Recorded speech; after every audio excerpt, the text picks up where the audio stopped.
तो दिशा सालियान सुशांत सिंह एक्टर की हत्या कर दी जाती है। सुशांत सिंह राजपूत वाला मामला होने के बाद लोग सीसीटीवी फुटेज की बात करते थे, लोग मोबाइल की लोकेशन की बात करते थे। कई लोगों ने दावा करा कि भैया हमने तो यहाँ पर बड़े बड़े लोगों को आते हुए देखा।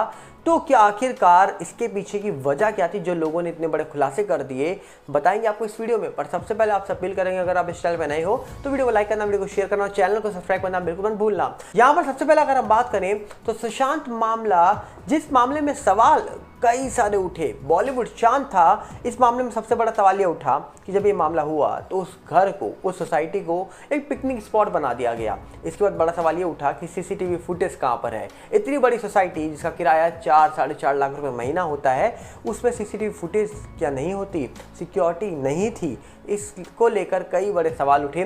पर इससे बड़ा सवाल यहाँ पर ये उठा कि अगर वहाँ कुछ लोग मौजूद थे, आए थे, तो उनकी लोकेशन कहाँ है, उनकी मोबाइल लोकेशन क्यों नहीं देखी गई। और इसी बात को लेकर जब जनता की अदालत के अंदर बड़े खुलासे हुए तो लोग शॉक हो गए कि नीलेश ओझा जी ने इतनी बड़ी बात बोली है कि उन्होंने बड़े बड़े लोगों से बात करी, मतलब बड़े ऑफिसर जो मामले की जांच कर रहे होंगे उनसे बात करी, बात करके कंफर्म करा।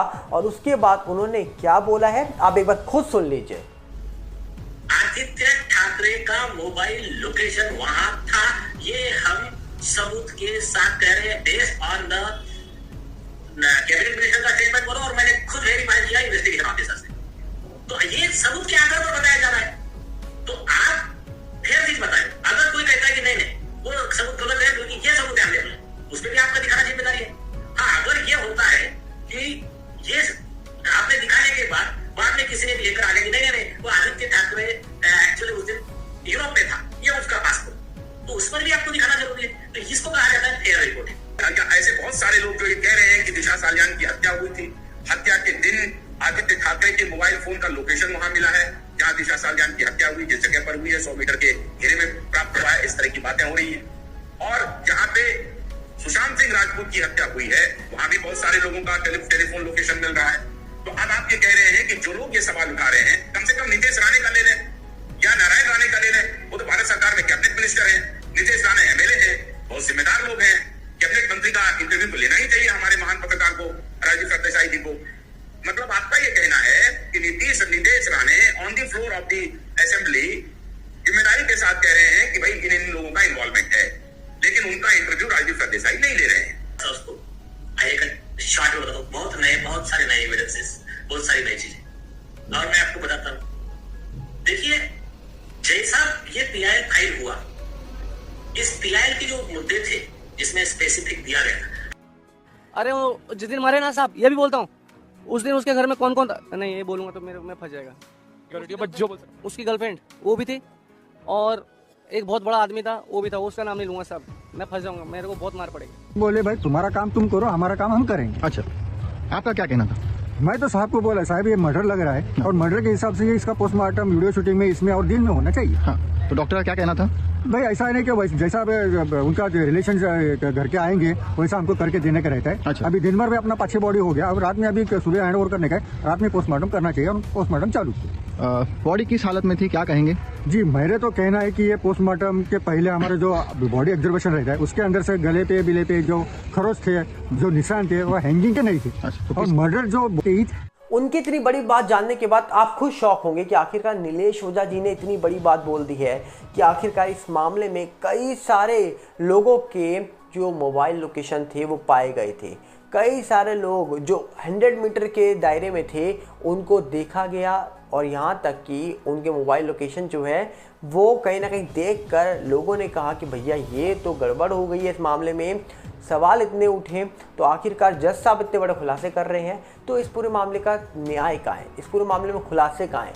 सीबीआई, एनसीबी, ईडी जैसी एजेंसी जांच करने आ गई, उसके बावजूद इस पूरे मामले में सिर्फ सवाल उठते गए। उसके बावजूद देखा गया कि लोग बोलते रहे कि भैया जांच करो, गड़बड़ है, बहुत गड़बड़ है। अलग अलग लोग बयान देने निकल के आ गए बाहर, लोगों ने सवाल उठाए। उसके बाद क्या हुआ, लोग शांत। और आप खुद गौर करिए इस बात को कि आम जनता, सुशांत के फैंस ने सोशल मीडिया के अंदर कई सारी बातें रख दी लाकर, ट्विटर के अंदर कई सारी बातें रख दी लाकर, उसके बावजूद लोगों ने उन बातों पर विश्वास नहीं करा। तो आज उन बातों को हम सच होता हुआ क्यों देख रहे हैं? बड़े एडवोकेट हो या बड़े जज साहब हो जनता की अदालत के अंदर जो थे नीलेश ओझा जी, जब वो इस पूरे मामले की कहीं ना कहीं बात सुनते हैं, जो सबूत पेश किए जाते हैं उनके सामने, उसके बाद वो पेश किए गए सबूतों को कंफर्म भी कर रहे हैं इस समय बड़े बड़े ऑफिसर से बात करके, और उसके बाद वो अपनी बात रख रहे हैं सामने। तो सोचिए, उनकी बात रखनी बहुत इंपॉर्टेंट है। क्यों? क्योंकि वो एक बड़े पद पर हैं और उनके पास वो पावर है कि वो आगे इन्वेस्टिगेशन ऑफिसर हो या फिर कोई ऑफिसर है जो मामले के बारे में जानता हो, उससे कुछ बात करके इन्फॉर्मेशन निकाल पाएँ। और उनकी बोली हुई बात बहुत इंपॉर्टेंट है। वो इसी बात से जाहिर हो रही है कि आखिरकार उन्होंने साफ बोला कि उन लोगों के मोबाइल लोकेशन को निकाला गया, और यहाँ तक कि एक के पास नहीं, पूरे डिपार्टमेंट के पास ये सबूत है कि भैया लोकेशन जो पाई गई है 100 मीटर के दायरे में इन लोगों का मोबाइल मौजूद था।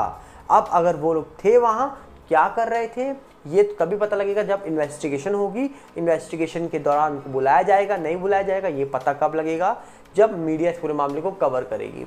पर आपको क्या लगता है? आप अपनी राय कमेंट्स रखिएगा, क्योंकि जिस तरीके से मामला चल रहा है, मामले में बहुत बड़े खुलासे हो सकते हैं अगर वो होने होंगे तो। क्या लगता है? कमेंट बॉक्स आपके लिए खुला है। मिलेंगे बहुत जल्दी, और साथ में आपसे अपील करेंगे, अगर आप इस चैनल पर नए हो तो वीडियो को लाइक करना, वीडियो को शेयर करना और चैनल को सब्सक्राइब करना बिल्कुल मत भूलना। मिलते हैं बहुत जल्दी। नमस्कार, जय हिंद।